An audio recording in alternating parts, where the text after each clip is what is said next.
عزیزان نخست توجه کنید به موضوع امروز 8 مای. در آستانه روز غلبه مقامات تاجیکستان به برگزاری پولک جاویدان اجازه دادند. یک خانواده تاجیک از سرنوشت سربازی گمنامش آگاه شد. با سامانه اینترنتی در اومدیم گفتیم پدری کمپیر مامامون یافتیم. در حقیقت بعد فهمیدیم که همون آدم گذشته بوده است. تا این روز تا این جانی ما درک نداشتیم از اون کارو. ایران قدرت‌های جهانی را درباره قرار ختم اجرای برخی عهده‌داری‌هایش از روی سازش هسته‌ای سال 2015 آگاه کرد. و نوبت‌پایی برای گوشت بعضی از تاجران بازارها در دکان‌هایشان را بسته میگویند با چنین قیمت‌های معین شده نمی‌توانند به تجارت گوشت مشغول شوند. 45 сомон пушта баркаш мегам гирем. Ҳамин хотир охи ҳар ки қасобо базалал ҳама қасобо банкрот шудан охи. базалаи худшон намекунанд ку. اما آغاز میکنیم از یک خبر دیگر. نمایندگی‌های دیپلماتی تاجیکستان در روسیه میگویند روزهای نزدیک جسد فتح‌الدین میرزابکزاده 28 ساله به وطن انتقال می‌یابد. این جوان زاده تاجیکستان که همزمان شهروندی روسیه را داشت شام 5 مای در پی صدمه هواپیما در شریمتیو هلاک شد. فتح‌الدین ساکن دهه زرنیسار بوده. همدیگانش میگویند اون در یکی از زوادهای مسکو فعالیت میکرد. از این جوان در تاجیکستان یک فرزند یتیم ماند. بر اثر صدمه هواپیمای روسی در فرودگاه شریمتیو مسکو 41 نفر هلاک شده، 31 کس دیگر جان به سلامت بردند. مقامات تاجیکستان برای برگزاری راهپیمایی پولک جاویدان اجازه دادند. قرار است این چهاره‌بینی صبح روز 9 مای در شهر دوشنبه صورت بگیرد. پولک جاویدان یکی از راهپیمایی اختیاری است که در روز غلبه خویش و تبار شرکت‌داران جنگ بزرگ دوم جهانی با عکسای آنها به کوچه ها می‌برند. سال پیش مقامات تاجیکستان می‌خواستند با دلیل امنیتی این راهپیمایی را منع کنند، ولی باز هم این معرکه برگزار گشته بود. سالهای اخیر در کشورهای اروپایی که نبردهای جنگ دوم جهانی صورت گرفتند جستجو و تشخیص جسدهای اشتراکچیان آن جریان دارد که احتمالاً به سرنوشت بسیاری از سربازان گمنام روشنی می‌اندازند. میرزا نبی خالقزاد و امرالدین اولیموف به منزل یکی از این سربازان رفتند. یگانه نشان از پدر برای خاله نوربی همین عکس و چند خاطره باقی مانده است. همین می آمد یک میبرداشت ما و میمون میرفت چیز کار میرفت خیلی همین باهاش مسئله برداشتن میروانیش باهاش من این خوارم با 6 درونه که گوره بارکاش نورامده که گرفتم و رفتن. سال 1943 خاله نوربی همگی 4 سال داشت که پدرش عبدالرحمن را با 2 عمکش به جنگ بردند. دیگر از او خط و خبری نشد. نگاه بینی 3 دخترک خردسال و باریگران زندگی به دوش مادر نوربی افتاد. زنی که هنوز جوان و بی تجربه بود. یا محلی بود یا محلی بود نبود. شب بود است محتاب دیده روز شده است گفته و یا رفتن قبرستان فیض‌آباد ینتاق درویدن نخست تقایشان بدار میشه شرق هر جا باشد میگه همین کمپیر انارخاله همین میروند که بیبی ینتاق درویدستیم برای فرزندان پگان نام پزم اینا گشنه نمانند 3 تا دختر اینا یک تاشم پسر میشد اگر ممکن بیبیم ده آسان میشد هر 3 دختر. این ساکن 84 ساله دهه کمانگران ناحیه وحدت با گذشت تقریبا 80 سال از مرگ پدرش در جنگ دوم جهانی از مرگ و زندگی او درک نداشت. همگی امید داشتند روز عبدالرحمن از جنگ برمیگردد چون 2 برادرش بعد مجروح شدن به خانه آمدند. همسر عبدالرحمن از شوهر درک نیافته فوتید. و اینمی صورتش میزیم گیریه میکدیم 3 دختر میشتیم گیریه میکدیم این صورت سن آیا خیاکه و بودرده گیریه میکدیم با صورت میبودیم جوشت میموندیم. همگی چند هفته قبل بعد اشکار شدن ارخیو در مسکو آنها آگاه شدند که عبدالرحمن شریپوف در یکی از بتالیون های میروبی هنگام انجام عملیات در خاک اوکراین کشته شده است. ما در مو وقتی که با سامانه اینترنتی در اومدیم گفتیم پدری کمپیر مامامون یافتیم. در حقیقت بعد فهمیدیم که همون آدم گذشته بوده است. تا این روز تا این جانی ما درک نداشتیم از اون کارو. аз абдурахмону анурхол айни ҳол даҳҳо набираву абира боқӣ мондааст ки ҳатто холаи нурбии 84 сола наметавонад баршуморад ва набирагонаш ҳам натавонистанд шумораашонро дақиқ кунанд. бобои мо қаҳрамон будем, ордени Сталин доштем. мо хурсанд шудем, хело хурсанд шудем, лекин ҳай бо оилашон зинда мешид, хурсанд мешид. солҳои ҷанги дуюми ҷаҳон наздики 300 000 ва ё 51 аҳолии ҷумҳурии шӯравии тоҷикистон дар ҷанг иштирок карда, аз миёни онҳо 92 000 нафарашон дар майдони ҳарб кушта шуданд. رو می‌ریم به موضوع دیگر. یک مسئول بلندپایه سازمان امنیت و همکاری اروپا از دولت تاجیکستان خواست دسترسی به وبسایت‌های خبری، شبکه‌های اجتماعی و خدمات گوگل را برقرار کند. هارلم دیزیر نماینده سازمان در امور آزادی مطبوعات روز 7 می در یک بیانیه رسمی گفت: من از مقامات درخواست می‌کنم که دسترسی کامل و نامحدود شهروندان به رسانه‌های اینترنتی چی ملی و چی بین‌المللی و همچنین شبکه‌های اجتماعی و جستجوگران اینترنتی را فراهم کند.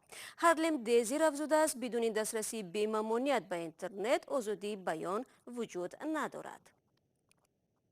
در 2 هفته گذشته در تاجیکستان دسترسی به شبکه‌های اجتماعی به مثل فیسبوک، توییتر، یوتیوب، واتساپ، وایبر و تلگرام بسته بود.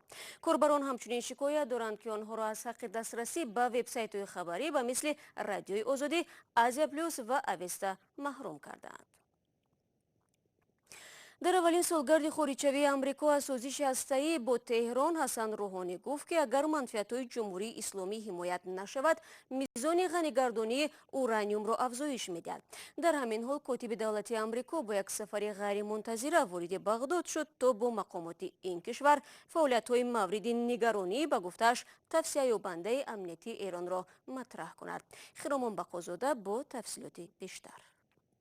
آن دو اقدام این است که президент эрон гуфт ки агар қудратҳои ҷаҳонӣ дар муқобили таҳримҳои иёлоти муттаҳидаи амрико аз манфиатҳои эрон ҳимоят накунанд, ҷумҳурии исломӣ фаъолиятҳои ғанисозии уранро бидуни риояи меъёрҳо аз сар мегирад. паёми президент ҳасани рӯҳонӣ ба мардум рӯзи 8 май ба муносибати яксолагии хуруҷи президенти иёлоти муттаҳидаи амрико Доналд Трамп аз созиши муҳим тавассути телевизиони давлатӣ нашр шуд. рӯҳонӣ гуфт ки имзогузорони дигари ин созиш бритониё, фаронса, олмон, чин ва русия 60 рӯз фурсат доранд ки нафт ва бахшҳои бонкии эронро ҳимоят кунанд. рӯҳонӣ ба унвони раҳбарони 5 кишвари имзокарда зери созишномаи ҳастаи соли 2015 нома зада гуфт ки эрон ба кам кардани бахше аз ӯҳдадориҳои ҳастаияш шурӯъ карда дигар ураниуми ғанишуда ва оби сангинро ба хориҷа содир намекунад. ин шартҳо дар созиш навишта шуданд. созиши ҳастаии соли 2015 ки ба унвони нақшаи муштарак ва фарогирии амал маъруф аст, раҳоии эрон аз таҳримҳо ва коҳиши фаъолиятҳои барномаи ҳастаии ин кишварро дар назар мегирад. вале баъди он ки иёлоти муттаҳидаи амрико бо як тасмими президент Доналд Трамп моҳи майи соли 2018 аз созиш хориҷ шуд, иҷрои ин барнома дучори мушкил гардид. Трамп гуфт ки дар созиш ҳеҷ чизе дар бораи хатми фаъолиятҳо дар самти рушди мушакҳои баллистикӣ ва ё кӯмакҳои Теҳрон ба проксиҳои ховари миёна гуфта нашудааст. نوبتپایی و جنجال‌های بی‌آخر خریدار و فروشنده بر سر گوشت بی‌صفت و آمیخته با چرب و فضای نزد دکان‌های گوشت فروشی در پایتخت این شب و روز چنین است. در جستجوی گوشت برخی از ساکنان دوشنبه در این روزهای رمضان به نواحی اطراف می‌روند. گوشت فروشان میگویند نمی‌خواهند بر ضرر خود کار کنند و بسیاری از آنها در دکان‌های خود را بستند. سرانگیز نوروزشاه و برای یوسفی با وضعیت در بازارها آشنا شدند. барои бори аввал дар чанд соли ахир гӯшти гов дар бозорҳои пойтахти тоҷикистон ба таври бесобиқа камчин шудааст. дар пушти дуконҳои гӯштфурӯшие ки аҳёнан фаъоланд, теъдоди зиёди харидорон навбат мепоянд.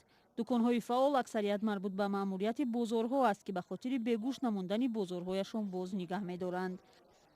мо ҳар рӯз аз ҳукумати шаҳр аз захираҳо се гов با نرخ 40 سومون وارد کرده هستیم. با اجزای بازار با 400 کیلوی دیگر رئیس بازار تامین میکنه. چند دکان 4 دکان دیگه هست و یا اجزای صاحبکارای 400 کیلو 420 کیلو وارد کرده هستیم گوشت. аммо ин теъдод гӯшти гов дар як бозори начандон бузурги душанбе барои харидорон кофӣ нест, зеро аксари дуконҳои соҳибкорон баста аст ва пушти дари онҳо эълони ба иҷора додан насб шудааст. тоҷирон дар дигар бозорҳои гӯштфурӯшии пойтахт дари дуконҳояшонро баста мегӯянд бо чунин қиматҳои муайяншуда наметавонанд ба тиҷорати гӯшт машғул шаванд. имрӯз бозор буд, ленинский район, чоршанбе бозор. хати балода рафтем, мол гирифта натонистем. ба хотире ки килобаркаш мегӯянд ки 45 сомонӣ маъқул бошад гирем. 45 сомон кушта баркаш мегӯянд гирем. ба ҳамин хотир охи ҳар ки қасобо ба зарал ҳама қасобо банкрот шудан охи. ба зарали худшон намекунанд ку. аз тарафи ҳукумат мин 40 сомон гӯшта фурӯшем. ҳамин хотир мол нагирифтем, омадем дасти холӣ омадем. харидорон мегӯянд дуконҳое ҳам ки гӯшт доранд бо қимати 40 сомонӣ гӯшти баробар бо равғанро мефурӯшанд. гӯшти гов нест гуфтан тамом, дигаи чи сабабаша не нагуфтан. ана гӯшти гӯспан гирифтем бароямон. дефитсит ва ё камчинии гӯшт сокинони пойтахтро ба бозорҳои берун аз шаҳри душанбе мекашонад ки ҳадиақал бо қиматҳои гаронтар ҳам бошад гӯшти босифат ба даст оранд. дар ҳамин маҳаллаи маъруф ба калхози россия ҳам дари се гӯштфурӯшие ки мо мушоҳида кардем ҳама баста буд. аксари харидорон барои пайдо кардани гӯшт то ноҳияи рӯдакӣ мераванд ки мегӯянд онҷо нархи гӯшт то ба 46-47 сомонӣ расидааст.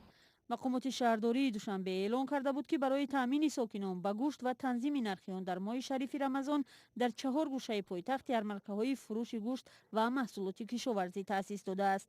аммо ба назар мерасад ин ярмаркаҳо то имрӯз ба танзими нархи гӯшт ва таъмини сокинон ба ин маҳсулоти ниёзи мардум кофӣ нест ва мардум барои таҳияи таоми серғизо барои ифтор дар пайдо кардани гӯшт саргардонанд. таи чанд рӯзи ахир корбарони озоди видео дар бораи муваққатан баста шудани масоҷид дар ноҳияи нуробод ба мо муроҷиат мекарданд. ба гуфтаи онҳо чунин иқдом бинобар даъвати ҷавонон ба артиш роҳандозӣ шуд. дар паин шикоятҳо ҳафтаи гузашта ҳамкорони мо ба ноҳияи нуробод сафар доштанд ба барпояи назари мақомоту сокинон дар ин бора гузориш омода карда буданд. шодмони ятим мегӯяд инсобни сокинони ноҳия бо онҳо тамос гирифтанд.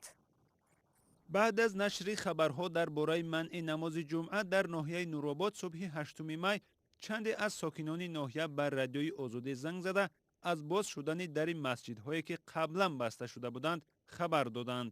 радиои озодӣ ҳам дар ин бора гузориш нашр кард. сокинон масҷидҳоеро дар назар доранд ки бо сабаби камбуди ҳуҷҷат фаъолияташон манъ шуда буд. аз рӯи иттилои мақомоти ноҳияи нуробод давоми 3 соли охир 42 масҷид ба ҷойҳои ҷамъиятиву фароғатӣ табдил шудааст. ҳоло маълум нест мақомот дари чанд масҷидро дар ин ноҳия дубора боз карданд. худи масъулони дини ноҳия гуфта буданд тасмим доранд ба масҷидҳои басташуда дубора иҷозаи фаъолият диҳанд. моҳи майи соли 2018 рӯйхати зарурат барои шудани масҷидҳо пешниҳод кардагӣ будем ва кардагим овози дар омӯзиш ки вай шавад ваёшон ба вай мерасонем. иҷоза дода мешавад ки фаъолият баромад. дар 105 деҳаи нуробод 44 масҷид расман фаъолият мекунад ки 4 тои он масҷиди ҷомеъ аст. хабари боз шудани дари масҷидҳо дар нуробод дар ҳолест ки рӯзи гузашта сокинони деҳаи пушкини ноҳияи ҷалолиддини балхӣ гуфтанд мақомот масҷидашонро бастанд. сокинони деҳаи пушкин ба радиои озодӣ аксеро фиристоданд ки дар он ба дари масҷид муҳр зада шудааст. дар нома гуфта шудааст ки бо фармони раиси ноҳияи ҷалолиддин балхӣ ба хотири пурра набудани ҳуҷҷатҳои масҷид ва тозагии он ва саркашӣ кардан аз хизмати ватан масҷид муваққатан баста мешавад. масъулони ноҳияи балхӣ тасдиқ карданд ки ба сокинон чунин ҳушдор дода буданд вале онро амалӣ накарданд. 15 дақиқае ки дар ихтиёр доштем ба поён мерасад. аз он ки то охири барнома моро ҳамроҳ будед ташаккур мегӯем ва ҳамин гуна даъват мекунем ки навору гузоришҳои ҷолиби моро аз канали мо дар ютуб бо номи озоди видео тамошо кунед. вебсайти радиои озодӣ низ дар хидмати шумо азизон аз www.ozodi.org. фардо субҳи барвақт навиди бомдодӣ тақдиматон мегардад. фаромӯш накунед азизон. то фардо худо нигаҳдор.